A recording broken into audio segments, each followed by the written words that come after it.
Bonsoir Chérif, un hôte de marque. Ce soir, ce n'est pas tous les jours qu'on reçoit l'archevêque de Dakar, de surcroît un lundi de Pâques. Bonsoir Monseigneur. Bonsoir. Alléluia. Alléluia. Quel est le message de Pâques cette année? Le message de Pâques, c'est un message de paix sous forme de la lumière qui advient dans nos ténèbres. J'ai parlé beaucoup au cours de la nuit de Pâques de l'illumination que Dieu amène dans nos vies. Parce que nos vies ont besoin d'être illuminées par Dieu, par sa parole, par son amour, pour impulser des comportements qui soient plus en accord avec ce que Dieu attend de nous. Illumination dans un monde parfois de ténèbres, de convulsions. Oui, parce que malheureusement, des conflits peuvent naître de visions différentes, d'intolérance, mais aussi de mauvaise compréhension. Et c'est important que les hommes se sentent tous frères, créés par Dieu, et respectent leurs différences. Dans une famille, vous avez toutes sortes de membres. Ils se ressemblent, mais ils sont différents en même temps. Il en va ainsi pour nous tous, communauté humaine. Et vous sentez les fidèles réagir, comprendre le message? Oui, parce qu'en retour, en tout cas à la fin des messes, les gens viennent demander le texte de l'homélie ou apprécient tel aspect de la célébration. C'est des moments qui sont pour moi importants de communion, de voir que les gens suivent bien ce qu'on a dit, ce que le message a été proposé à cette occasion-là. Les gens sont réceptifs et ils attendent beaucoup de nous. Donc on ne peut pas se permettre non plus quand on prend la parole de dire n'importe quoi. Il faut préparer ces prises de parole. Et Pâques, la signification de Pâques, le sens de Pâques. Aujourd'hui, on est lundi de Pâques. Alors Pâques, en fait, c'est la plus grande fête chrétienne. C'est le passage de Jésus de la mort à la vie. Jésus avait annoncé que son message lui vaudra certainement des inimitiés. Il a eu droit à de bons règlements de compte. Il a été crucifié. Il est mort. Et le troisième jour, après sa mort, c'est la résurrection. Il est revenu à la vie des hommes, mais non plus de manière humaine, on dirait. C'est une résurrection glorieuse. Maintenant, il nous précède au fond dans ce qui doit être notre destinée finale quand nous serons unis à Dieu pour toujours. Oui. Et on peut sentir une touche, Benjamin Ndiaye, depuis que vous êtes à la tête de l'archidiocèse. Bon, peut-être que les fidèles pourraient vous dire quelle touche ils ont trouvée. Je dois dire quand même que je suis assez sensible aux communautés éloignées. Le pape actuel nous demande d'aller vers les périphéries. Et dimanche de Pâques, hier, pour la messe du jour, j'ai été célébrer la messe à Yenne. Et j'ai été très frappé par le fait que c'est une toute petite communauté chrétienne, il y a une 60aine de membres. Mais les imams de différents villages de la zone, le maire et d'autres dignitaires musulmans ont été là avec nous. C'est des moments qui comptent pour moi, ça. Essayer de rejoindre les plus petits. Quelqu'un m'a dit hier, on sent qu'on n'est pas petit. Et personne n'est petit devant Dieu. Oui. Vous êtes l'archevêque des petits, des petites gens. Je suis l'archevêque de tout le monde. Oui. Et donc vraiment, je suis aussi à l'écoute des gens les plus éloignés, des communautés qui ne peuvent pas rejoindre la messe si on ne va pas vers elles parce qu'elles sont un peu éloignées des centres. Oui, et ça passe aussi par des visites de prison. Vous avez rencontré des détenus, comme aujourd'hui. Comme aujourd'hui, j'ai été au Fort B, j'ai célébré la messe et puis pris le temps de parler avec la directrice de cette maison et aussi de saluer les collaborateurs et de voir malgré tout ce qui arrive à ces jeunes gens qui sont un peu désorientés, qu'ils sont capables encore de joie. Ils ont bien dansé et transmis des messages. Et j'ai été très frappé par la lucidité des messages qu'ils donnent. Qu'au fond, quelque part, ils sont des blessés de notre société. Et nous pouvons faire quelque chose pour ces blessés de la société. Oui. Et tout le monde aspire à la liberté. Tout à fait. Mais la prison existe.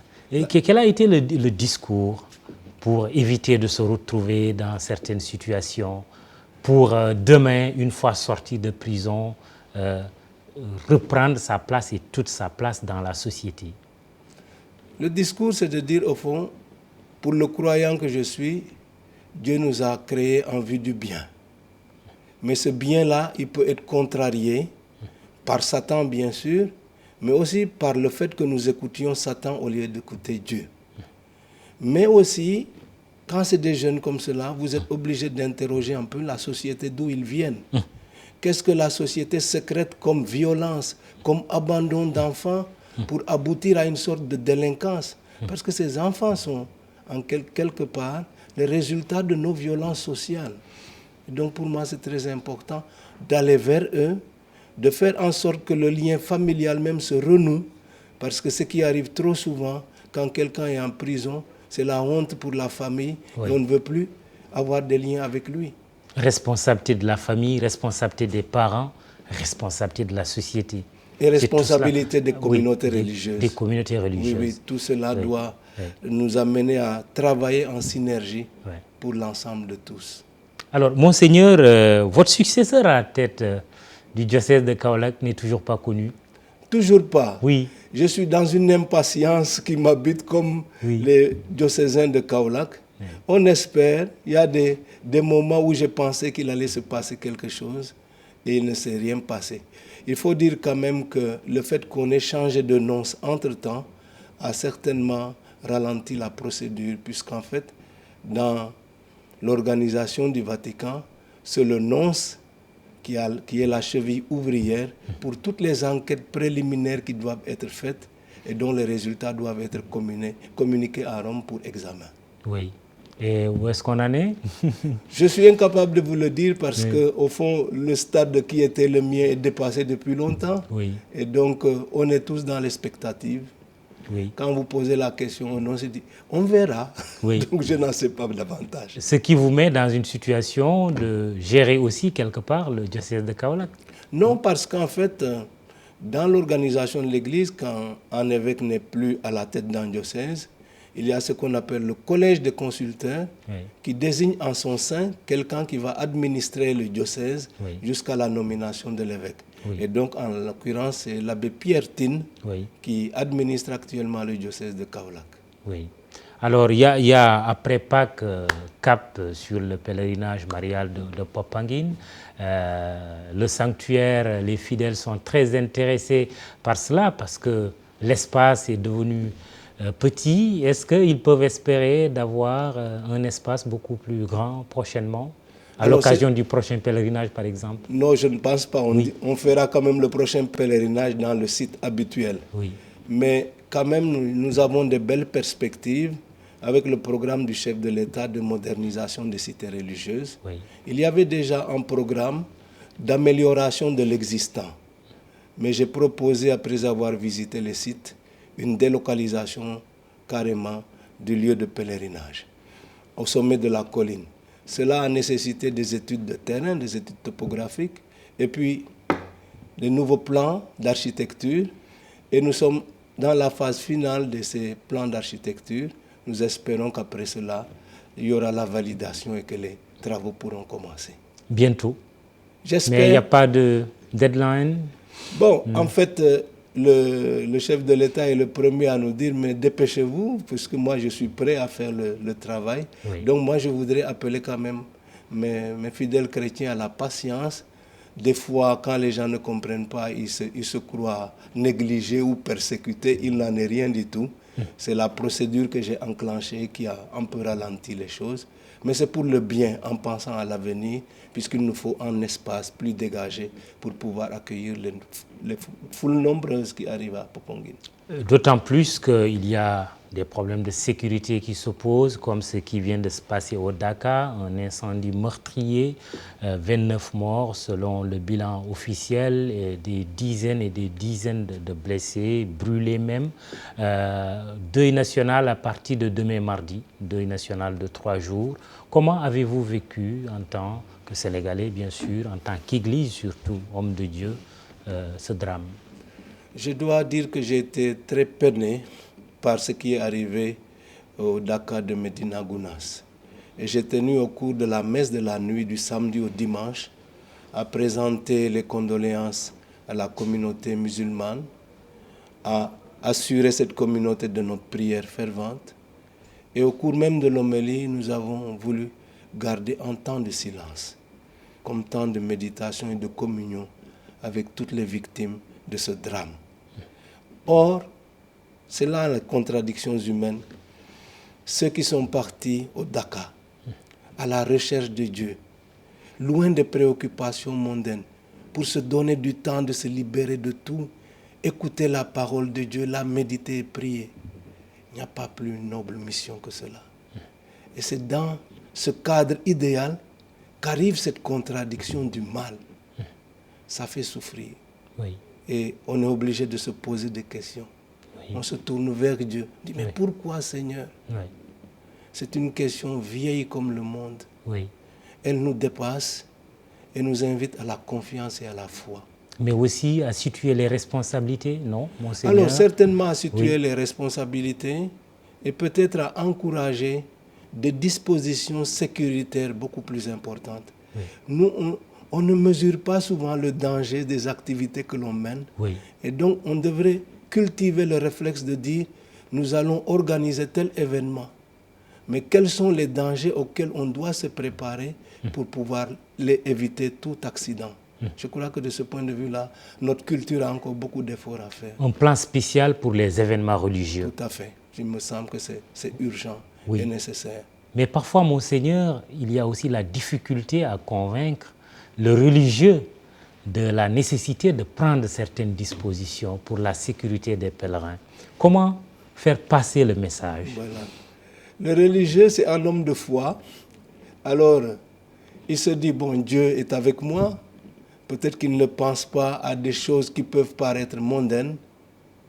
Mais Dieu nous a donné une intelligence, une capacité de nous organiser. Cela fait partie des dons de Dieu.